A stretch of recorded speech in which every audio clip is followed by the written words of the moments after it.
दोस्तों नमस्कार, मैं अजय पत्रकार स्वागत है आपका। इस समय दिल्ली में बांग्लादेशी घुसपैठिए तथा रोहिंग्याओं जो अवैध रूप से आए हैं भारत में, उनके खिलाफ ज़बरदस्त छानबीन चल रही है। ज़बरदस्त अभियान छेड़ा है भाजपा की सरकार ने, खास तौर से गृह मंत्री अमित शाह और रेखा गुप्ता चीफ मिनिस्टर के संयुक्त तत्वाधान में, और उसके रिजल्ट भी आने लगे। ये देखिए है कि एक महीने नहीं हुए सरकार के, प्रदेश सरकार के, और जो लोग अवैध रूप से आए हैं उनको पकड़ा जाने लगा। आज सदर बाजार में 5 बांग्लादेशी घुसपैठिए पकड़े गए, 5, जिसमें 2 पुरुष हैं, 2 उनकी बेटियां हैं और 1 उनका बेटा है। 5 लोग पकड़े गए। यही नहीं, ये लोग जो पकड़े गए हैं ये 2012 में इनको वापस भेजा जा चुका था और फिर ये तुरंत वापस आ गए थे कांग्रेस की गवर्नमेंट में। इसके बाद जब से भाजपा आई है तो इसमें सख्ती की गई और सख्ती जबरदस्त की गई। यही नहीं, गृह मंत्री ने खुल करके कहने का साहस किया, इन विदेशियों को, घुसपैठियों को देश से बाहर निकालो। वहीं आपको बताने अफसोस है कि आप पार्टी, इंडी गठबंधन, सभी लोग उनको बैक से समर्थन करते हैं। जो 5 लोग पकड़े गए हैं उनके मैं आपको नाम भी बतला दूं। सदर बाजार से पकड़े गए हैं जिनके पास अवैध रूप से डॉक्यूमेंट था। यही नहीं, इन लोगों ने डॉक्यूमेंट भी अवैध बनवा लिए थे, सारे पेपर बनवा लिए थे, जबकि 2012 में ये भेजे जा चुके थे, डिपोर्ट किए जा चुके। फिर आ गए लोग। जो 5 पकड़े गए उसमें बिलाल है, बिलाल का बेटा फारूक और दूसरा बेटा फैजल और 2 बेटियां काजल और जयंती बीबी। आपको ये भी बता दें कि खतीजा भी है। 2012 में डिपोर्ट के बाद आने के बाद ये दिल्ली में रह रहे थे, इनको बैकिंग थी। यही नहीं, इन लोगों ने मतदान भी किया है और बाकायदे बिलाल ने बाकायदे मतदान भी किया है और उसने एक राजनीतिक पार्टी का ज़बरदस्त प्रचार भी किया, आप पार्टी का। इन सब के कार्ड बनवाने में आप पार्टी का योगदान रहा। आपको बता रहे हैं, आप पार्टी का पहला केस नहीं है। आप में अमातुल्ला खां, इनके 2 विधायकों पर भी इसी बात के मुकदमे हुए कि इन लोगों ने अवैध लोगों को, बांग्लादेशियों को, रोहिंग्याओं को खुल करके इन लिए समर्थन दे रहे थे। यही नहीं, अमातुल्ला खां उनके फेवर में कई बार रोहिंग्याओं के लिए बोले इनको बाहर नहीं भेजा जाएगा। आप पार्टी का एक और वरिष्ठ नेता कोर्ट पे पहुंचा रोहिंग्याओं और बांग्लादेशियों के घुसपैठियों के फेवर में। अब ये लोग पकड़े जा रहे हैं। मैं आपको भी बता दूं कि इन सबको पकड़ लिया गया है। पुलिस अधिकारी डीसीपी नॉर्थ ने, राजा बैठिया ने बाकायदे बताया कि इन लोगों के पास अवैध फॉर्म थे, अवैध सारे सर्टिफिकेट, डॉक्यूमेंट लोगों ने बनाए थे, सब पकड़ लिए गए हैं और इन पे कार्रवाई होगी। यही नहीं, आपको बतला दें इन लोगों के ऊपर बहुत बड़े मुकदमे हैं। इसमें आपको बतला दें कि इसमें जो बिलाल है इसके ऊपर 2 मुकदमे हैं और बहुत संगीन है।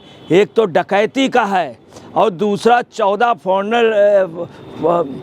फॉरेनर एक्ट का मुकदमा है, 2 गंभीर। और इसका बेटा बड़ी चोरी में, बिलाल का बेटा बड़ी चोरी में, आपको बतला रहे हैं फारूक, उसके ऊपर 2 मुकदमे हैं और ये लोग अपराधी हैं। अपराध से इनका सीधा ताल्लुक़ है। या 2 बार सीमा क्रॉस करके आए, अभी ये पता चला है। और भी इनके साथ बहुत बड़े नेटवर्क की राज खुलने की संभावना है। इनके पास पेन कार्ड, आपको बता दें इसके पहले ये शुरुआत हो गई है। फरवरी में भी 8 लोग अभी पकड़े गए और 8 लोगों को, बांग्लादेशी थे, नोएडा में पकड़ा गया। उन लोगों को बाकायदे FRRO के पास पेश किया गया, डिटेंशन सेंटर में भेजा गया और उनको बाकायदे बांग्लादेश वापस भेजने की कार्रवाई हो रही है। ये अभी शुरू हुआ, आपको बतला रहे हैं। और मोदी और अमित शाह के प्रयासों से 2014 से बांग्लादेशी अब उस स्पीड में नहीं आ पा रहे हैं, जो कि कड़ाई शुरू हो गई। और यही नहीं, सीमा पे बाढ़ लग गए, जो असंभव था, ये कार्य मोदी और अमित शाह ने किया। आपको ये भी बता दें त्रिपुरा में 15 नागरिकों को अभी फरवरी की लास्ट दिन पकड़ा गया है, मतलब अभी कुछ ही दिन पहले 10-11 दिन पहले त्रिपुरा से 15 नागरिक पकड़े गए, बीएसएफ ने दबोचा। इसमें 3 भारतीय दलाल भी हैं जिनका ताल्लुकात दिल्ली से है। ताजुब की बात देखिए। और यही नहीं कि भारतीय बीएसएफ ने जाके उनके बांग्लादेश के एरिया में जा कर के नेग्रो, बरिशाल और सुनानाम और नेत्र को यहाँ जा कर के उन लोगों को भी पकड़ा जो इनको बैकिंग कर रहे थे। पूरा सब कुछ पता लगा है। यही नहीं, अभी बृहस्पतिवार को सीमा पर भी 3 लोग, 3 पुरुष 3 लेडीज़ें और 7 बच्चे पकड़े गए।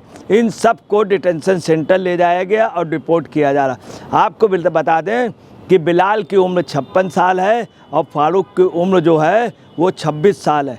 और इन लोगों के ऊपर तब यही 2 मुकदमे पता चले। कई जगह अपराध से रहा जहां ये अपराध कराएं, परंतु ये बच गए।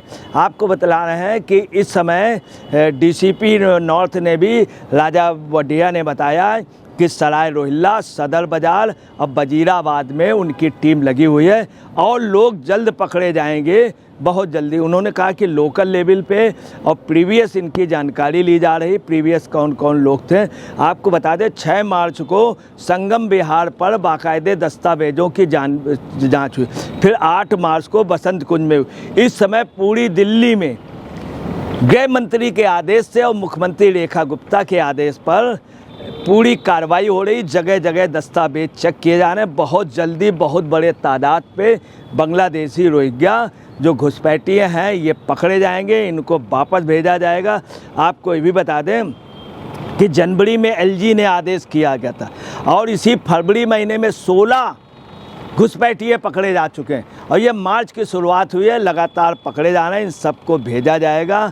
और आपको ये भी बता दें कि यही नहीं, इसके पहले कि गवर्नमेंटों ने इन लोगों को बसाया है, बांग्लादेशियों को और रोहिंग्याओं को। खुली बैकिंग है।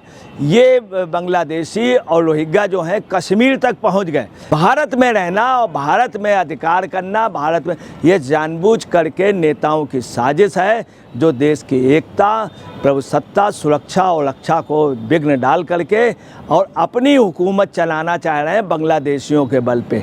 यही पोजीशन ममता बनर्जी की है। ममता बनर्जी खुलेआम कहती हैं कोई भी आदमी बांग्लादेश या बर्मा या रोहिंग्या का पाएगा, हम उसको सबसे पहले हर तरह की सुविधा देंगे, उसका कार्ड बनवाएंगे मिल के। यही पोजीशन केजरीवाल की थी। केजरीवाल की हार की वजह पूरे देश में आपको बताना है बेहद दुखद बात है। यही नहीं, आपको बताना है कि झारखंड में ये पोजीशन है। कई गांव दमाद गांव हो गए हैं। पता चला बांग्लादेश है, रोहिंग्या आए, उन्होंने वहाँ शादी कर ली। दमाद गांव के नाम आज वो बहुल हो गए।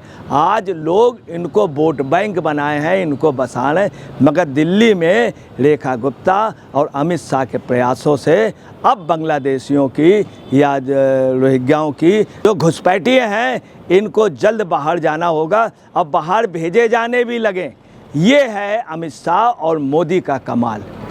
इसके पहले कांग्रेस ने ऐसा नहीं किया। दोस्तों नमस्कार, मैं अजय पत्रकार।